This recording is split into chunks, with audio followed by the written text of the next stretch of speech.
On évoquait donc la Gambie où des témoignages, enfin un témoignage accablant d'une ex-reine de la beauté contre l'ex-président Yahya Jammeh, témoignage rendu donc devant la commission Vérité et Réconciliation. Germain Pouli, vous pensez donc que ce qui était décrit par cette ex-reine de la beauté, mais c'est assez courant quand même dans la société? Oui, c'est dans toutes les sociétés, hein, généralement. Ça ne veut pas dire qu'on doit pas le condamner, mais surtout en Afrique.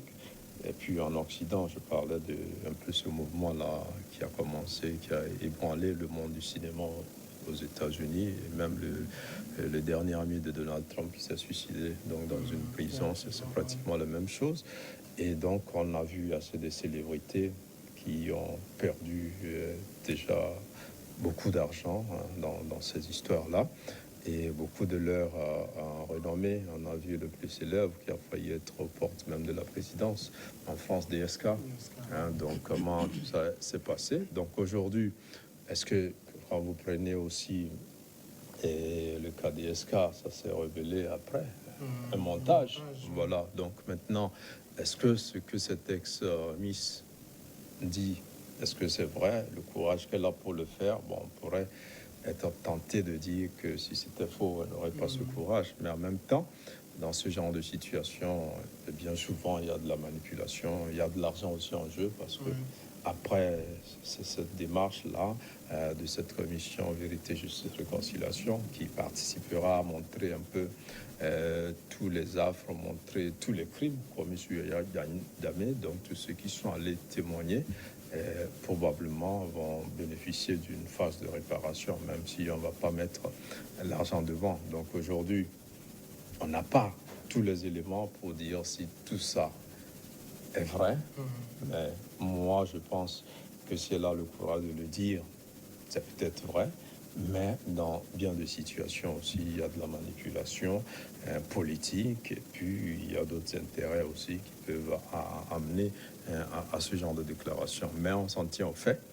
Donc il n'y a pas de répondant. Yahya Jammeh n'est pas là pour... Ce n'est pas un jugement ordinaire pour dire il s'en défend, pour expliquer s'il y avait un consentement ou pas. Ben voilà, la situation est décrite avec assez d'émotion d'ailleurs, parce que la dame s'est arrêtée plusieurs fois pour pleurer.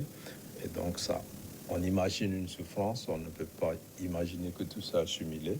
Mais en même temps, parfois dans ce genre de situation, on finit peut-être après par découvrir que tout ça n'est pas vrai. Mais aujourd'hui, c'est vraisemblable. Alors on croit, comme c'est un dictateur, tel que c'est décrit, on croit. On le croit. En même temps, dans le cas de ce témoignage, c'est la parole de cette reine, j'allais dire, contre celle de Jammeh, qui n'est pas là. Oui, tu sais, quand tu parcours un peu la Bible, il est écrit quelque part qu'un beau nom vaut mieux que toute la richesse du monde. Alors, est-ce que c'est parce que c'est Yahya Jammeh qu'on va vite à croire que la dame dit la vérité?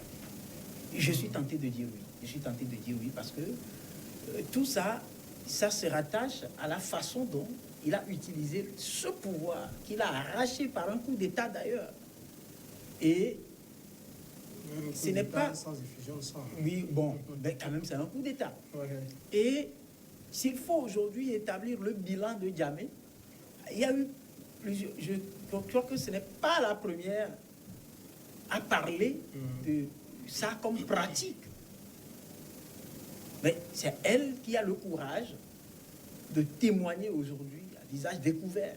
Parce que quelque part, elle est en train de porter atteinte à sa propre vie future. Parce qu'aujourd'hui, c'est difficile de trouver un homme qui, qui dit, bon, j'épouse la plus belle fille, par exemple, de la Gambie, qui a été sodomisée par le président de la République.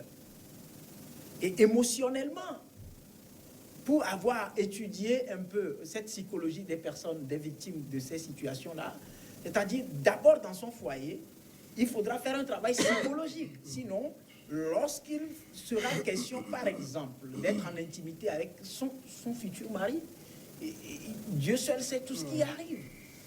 Dieu seul sait, c'est un peu une projection de film qui vient tout de suite. Et ça ne lui permet pas quand même de vivre heureuse. Et donc, une chose, c'est ce courage d'en parler. Et je pense aujourd'hui que ces pratiques-là, à un moment donné, doivent s'arrêter, mais malheureusement, ça ne peut pas s'arrêter parce que ça relève des pratiques diaboliques. Parce que quand vous allez dans le monde spirituel, tous ceux qui sont, que ce soit, je n'ose pas aller, les gens qui sont dans des organisations sectaires et autres, ce sont des pratiques courantes. J'avais dit tout à l'heure que dans des pays, des présidents, parce qu'il est président, il peut aller faire tout ce qu'il veut avec la femme de son, parce que ça lui donne une certaine puissance au-dessus. C'est un esprit de contrôle au-dessus donc des autres. Et donc tu ne peux rien. Et au sein de certaines équipes, par exemple, aujourd'hui, prenez dans les internats.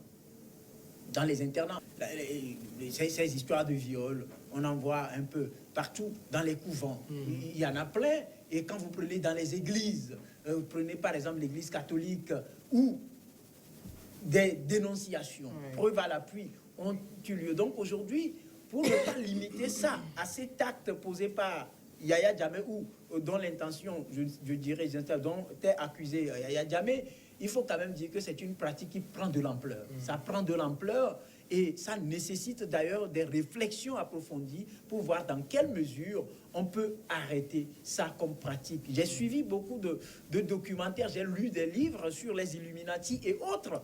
Donc c'est pour ça que j'ai parlé des organisations sectaires. Je vous assure que pour pénétrer une certaine dimension de ce monde spirituel, c'est un passage, je dirais, obligé pour ceux qui y croient. Et c'est dommage.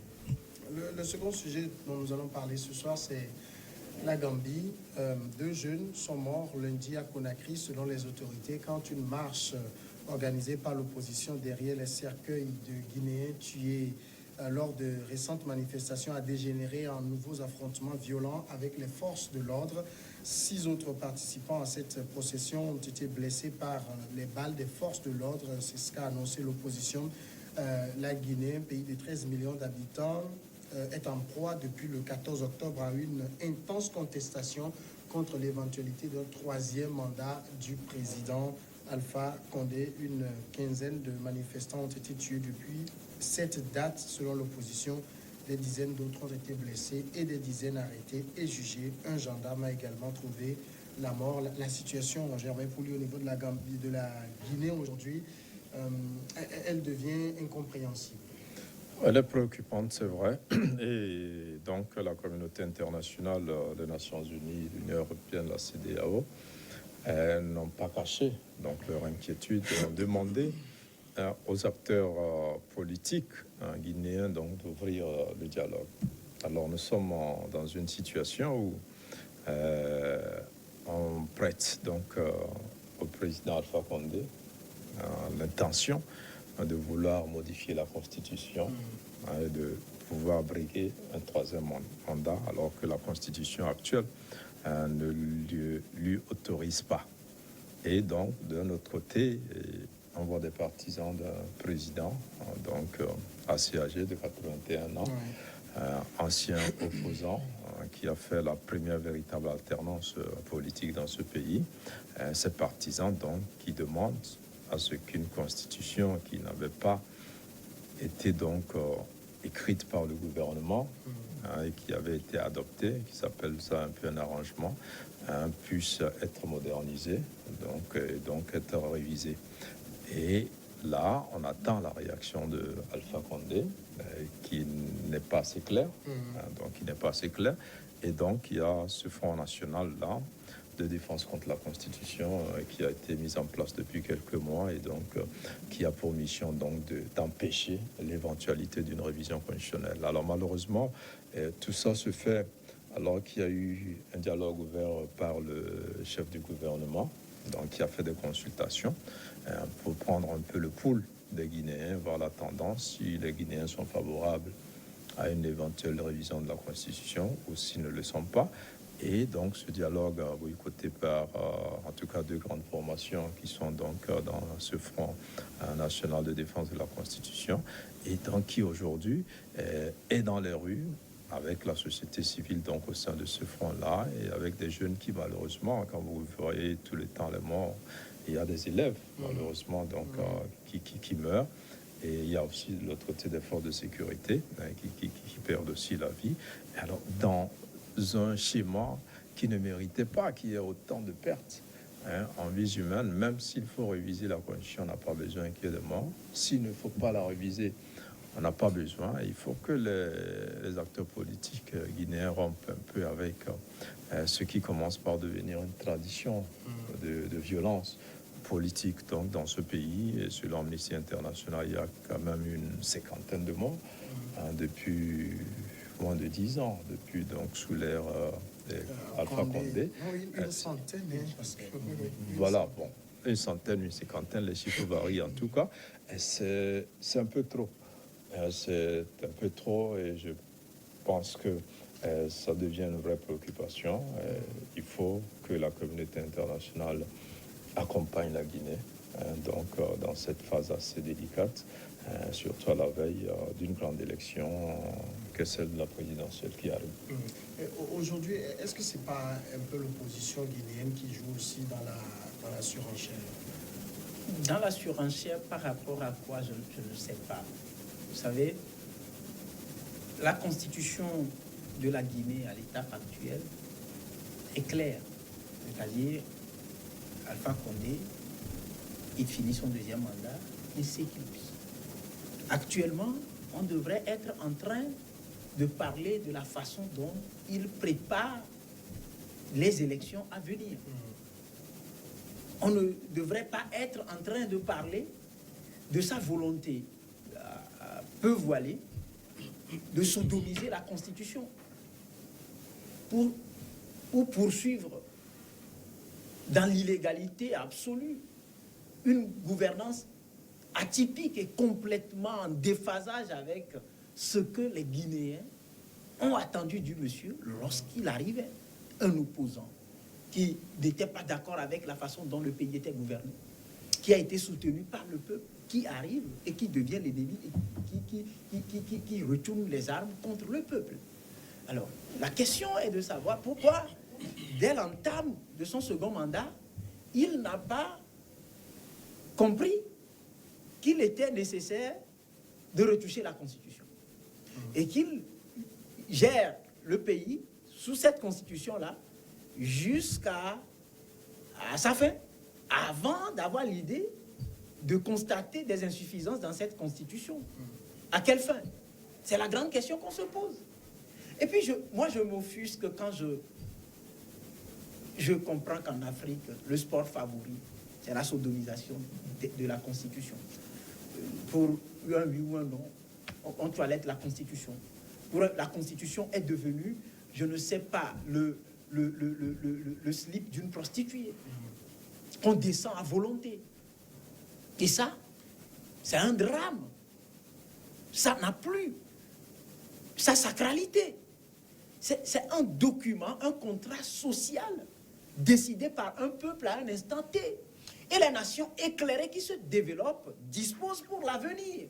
Et lorsqu'il faille, par exemple, apporter un changement à cette Bible-là, c'est dans un contexte beaucoup plus large, un débat public où on expose le pourquoi et chacun apporte. Ce n'est pas avec les armes qu'on impose une vision à un peuple. C'est de l'absurdité. Et à son âge, 81 ans, qu'est-ce qu'il a de caché encore à offrir au peuple guinéen qu'il n'a pas pu lui offrir jusque-là et que c'est en toilettant la Constitution qu'il va l'offrir. Ça, ce n'est pas faire dans ce qu'on peut mettre dans surenchère, non. Je crois qu'aujourd'hui, il est en train de vivre les mêmes moments qu'il avait fait vivre à son prédécesseur. Et si professeur d'université, comme on l'appelle professeur, il en était un. Parce qu'à ce niveau-là, il y a une certaine sagesse. Si on n'a pas usurpé la connaissance ou le titre, il y a une certaine sagesse. Parce que c'est ce qu'on met dans élite, au fait. L'élite réfléchit sans parti pris et pense à l'orientation à donner. Regardez les autres pays. Aux États-Unis, quand on parle de 4e amendement, 5e amendement, 25e amendement, ainsi de suite et tout, mais ce sont des étapes où on discute de la vie du pays et non de l'intérêt personnel de quelqu'un. Ce n'est pas non plus un festival où on décide de transformer une république en une monarchie. Mais on pense beaucoup plus à l'avenir. Les enfants qui naissent aujourd'hui, quelles sont les nouvelles exigences? Aujourd'hui, on parle par exemple d'éthique, des technologies de l'information et de la communication. S'il n'y avait pas des dispositions dans l'ancienne constitution qui cadraient avec, c'est normal quand même qu'on puisse discuter, voir par quels moyens on peut intégrer ces nouvelles donnes-là dans ce document, cette Bible-là. Mais ça ne peut pas être fait par les armes. Et lorsque c'est par les armes qu'on veut le faire, je suis désolé, mais c'est un crime imprescriptible, comme c'est écrit quelque part noir sur blanc dans une constitution quelque part. Alors, en même temps, en parlant de surenchère, je suis en train de voir cette opposition. Dès que Alpha Condé a annoncé l'intention de toucher à la Constitution sans avoir jamais dit qu'il voulait briguer un troisième mandat, c'est ce dont on l'a immédiatement accusé. Oui, tout à fait. Bon, par contre, avant d'y arriver, je pense qu'il ne faut pas aussi exagérer. Quand j'ai écouté Rodrigue tout à l'heure, il donne l'impression qu'Alpha Condé n'a pas été à la hauteur de sa tâche en tant que président au cours de ces 2 derniers mandats. Non, je pense que c'est tout le contraire. Il a beaucoup fait en Guinée, mais on ne devrait pas dire parce qu'il a beaucoup fait, il doit continuer. On a vu dans d'autres pays comme le Rwanda, le président arrivé à la fin de ses mandats, les Rwandais ont souhaité qu'il continue. Maintenant, est-ce que les Guinéens souhaitent qu'Alpha Condé continue? C'est ce qu'on ne sait pas. Parce qu'on ne peut pas non plus continuer par assimiler l'opposition qui est dans la rue au peuple. Parce que, quoi qu'on dise, la semaine dernière, moi, je suivais la télé guinéenne et j'ai vu 2 manifestations monstres qui ont eu lieu le même jour. Et j'ai vu la manifestation des pro Alpha Condé à Conakry. Non, allons doucement, allons doucement. J'en ai vu aussi, j'ai vu des manifestations contre Alpha Condé aux États-Unis. J'en ai vu pro Alpha Condé aux États-Unis. Vous savez comment ça se passe? Non. Alpha Condé a fait un grand boulot en Guinée. Ça, c'est un fait. Maintenant, ce n'est pas une raison pour rester éternellement au pouvoir. Mais dire qu'il n'a pas travaillé, là, je ne suis pas d'accord. Non, je n'ai pas dit qu'il n'a pas tout. Il a beaucoup fait. Et puis, ce n'est pas un militaire. Quand vous dites qu'on veut imposer une constitution par les armes... Mais on tue les gens, J'arrive. Mais Alpha Condé, ce n'est pas un militaire. Mais c'est lui, quand même, le chef suprême de l'armée. Oui, mais habituellement, c'est les militaires qui utilisent la force. Non, j'arrive. Laisse-moi finir. Donc, aujourd'hui, Alpha Condé ayant fait longtemps l'opposition, en fait, ce sont ses camarades de l'opposition d'il y a 10 ans, un peu plus de 10 ans, qu'il attaque aujourd'hui. Il connaît bien les méthodes. Lui, il dit quoi, ce qui se passe? Il dit que c'est un putsch que les opposants sont en train de tenter.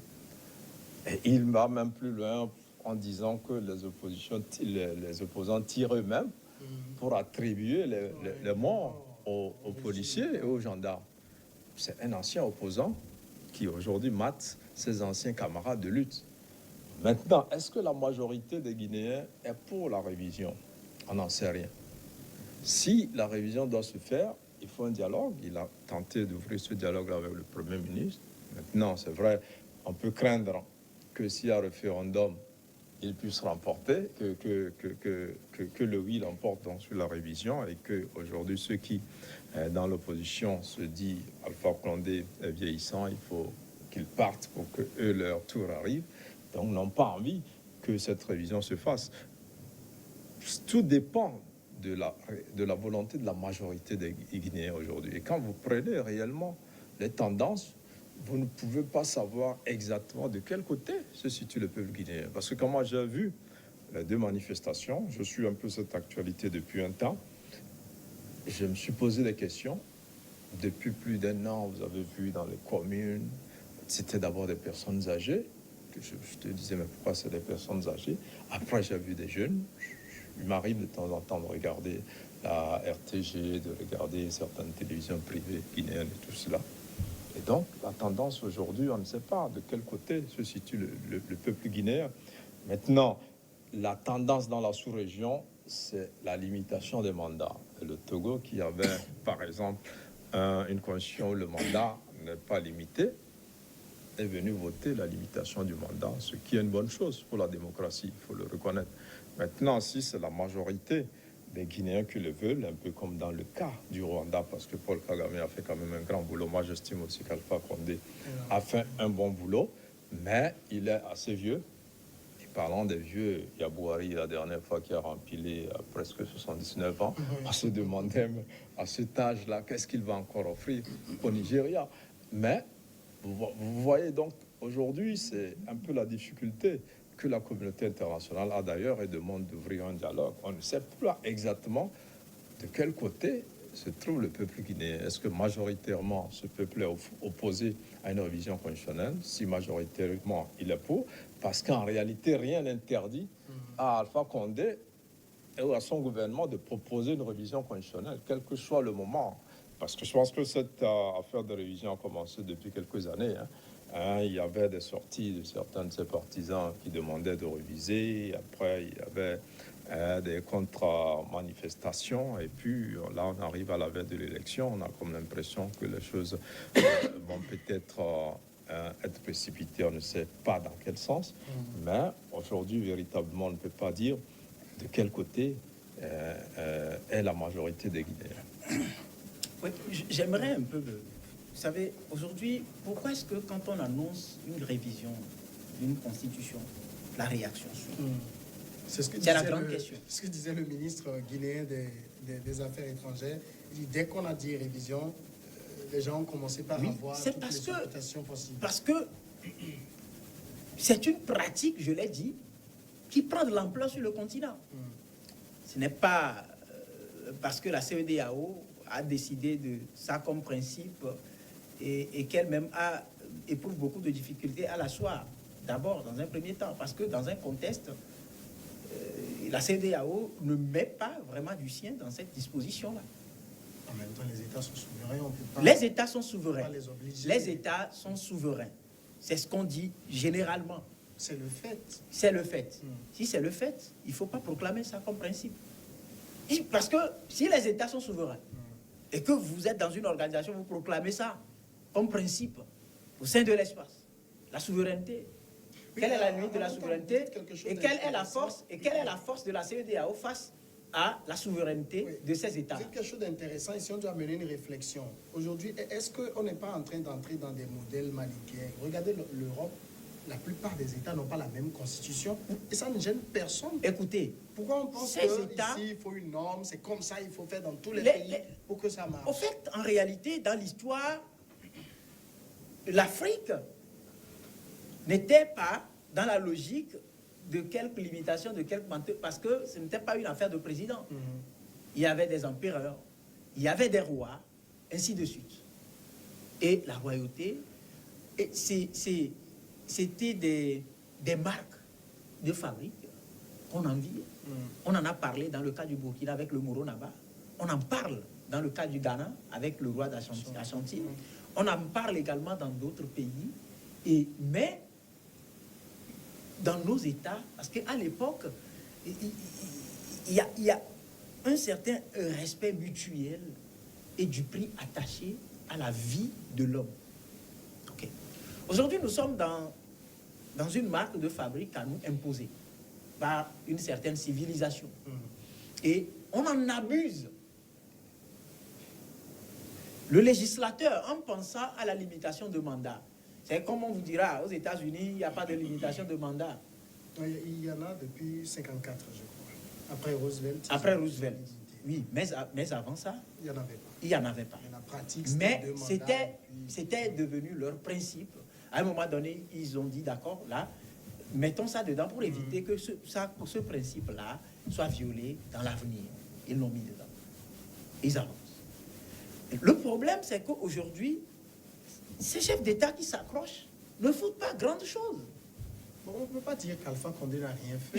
Je ne dis pas que je dis qu'il ne faut. J'ai posé une question. Qu'est-ce qu'il a à encore offrir qu'il n'a pas offert en 10 ans? Et qui est-ce qui lui dit que c'est lui seul qui peut offrir ça au peuple guinéen? Qui est-ce qui lui dit qu'il n'y a plus autre personne capable de diriger le pays que lui? C'est aussi ça. Écoutez, on a fréquenté. On a commencé pour certains depuis le jardin. Certains ont commencé au CPE. Il y en a qui ont passé toute leur vie je dirais, la grande partie de leur vie sur les bancs et qui se sont rendus compte qu'ils doivent quitter dans ça pour aller faire autre chose, comme les Ivoiriens le disent. Mais si on était dans un contexte où on se plaisait, par exemple, au jardin, parce qu'on chantait, on mangeait, on s'amusait bien, et qu'il fallait limiter les études à ça, je pense qu'on devrait limiter ça. Aujourd'hui, moi, Rodrigue, je le dis, je ne peux pas dire qu'aujourd'hui, je me vois encore journaliste dans 10, 15, 20 ans. Les gens, ils arrivent. Et même naturellement, le bon Dieu a compris que l'homme est insatiable à un niveau donné, mais il a mis un frein, la mort, qui nous prend. Donc, au fait, aujourd'hui, si hier, par exemple, on buvait l'eau sans tenir compte de son aspect, c'était potable ou pas, mais aujourd'hui, on tient beaucoup plus à boire. Ça veut dire qu'on évolue. Ça veut dire qu'on évolue. Et donc, ce n'est pas, ça ne peut pas, on ne peut pas encourager cette façon-là d'appréhender la présidence de la République comme la propriété privée de quelqu'un. Alors, jamais rapidement, en 30 secondes, peut-être le reproche qu'on peut faire à Alpha Condé, c'est de n'avoir pas explicité ses intentions sur la réforme. Non, je pense qu'il n'y a même pas de réforme. Et c'est de bonne guerre ce que fait l'opposition. C'est pour dire, ben voilà, il veut réviser la Constitution pour rester éternellement. Et ça fait un argument de campagne. Alors lui, il dit, ben, mes partisans pensent que je fais du bon boulot. Ils ont envie que je continue. Et c'est pour ça qu'il veut sodomiser la Constitution. Ce n'est pas lui. De toute façon, comment c'est pas lui? De toute façon, c'est pas lui qui révise la Constitution.